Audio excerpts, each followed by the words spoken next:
Amanpour is one of the most recognisable faces in international television.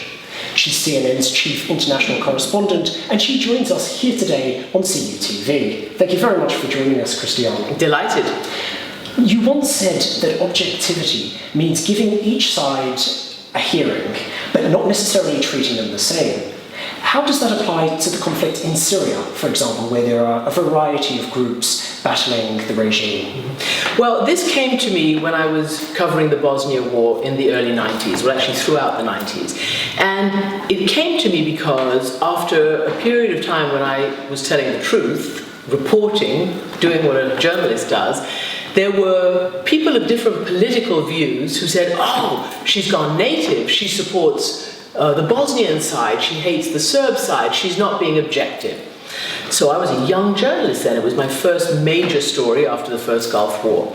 And I said to myself, what does this mean? Why are they criticizing me? And I had to think very, very carefully and profoundly about the foundation of our profession and the golden rule, which is objectivity. And I suddenly had one of those come to Jesus moments, that objectivity, of course, means giving all sides a hearing, maybe even a fair hearing, of course, but not treating all sides equally, especially not drawing a false moral equivalence. Sometimes there just is not equality to be drawn, and certainly not equivalence, and particularly in the kind of cases that I have found myself covering ever since the first, Balkan Wars, at least in the 90s. That is serious violations of international humanitarian law, violations of human rights, genocide, ethnic cleansing, those kinds of issues that there is no black and white, there is only the truth. So the truth was what upset some people. And I said to myself, if they think that objectivity is just a false neutrality, then I'm not going that way, I'm going to tell the truth. And that is incredibly important today, as there are more and more, there's a greater and greater politicization of international information.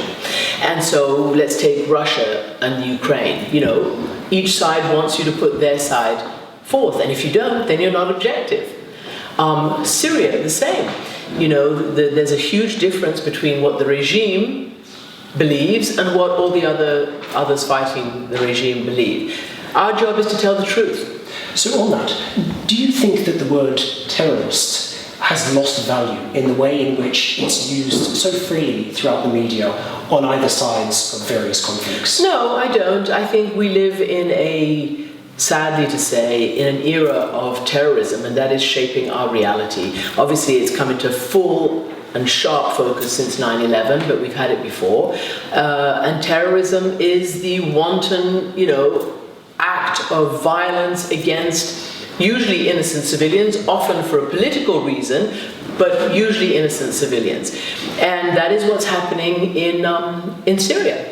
And, the Syrian government calls all the opposition terrorists, even those who simply were ordinary, students, like yourself, for instance, mothers and fathers, doctors, nurses, engineers, farmers, writers, people who simply wanted a better life, people who simply got excited by the Arab Spring and came out onto the streets to say, we want reform too. They never said we want the end of Bashar Assad, they just said we want reform. From that moment onwards, it became a war, and Bashar Assad called all those against him terrorists. Now, there are some now who are terrorists, ISIS and other violent groups who are slitting journalists' throats, who are, committing terrible crimes against women and children.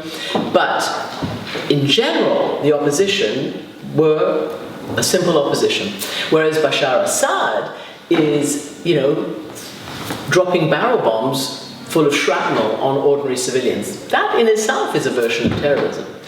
Christiane Amanpour, thank you very much for joining us here today on CUTV. You're welcome, thank you.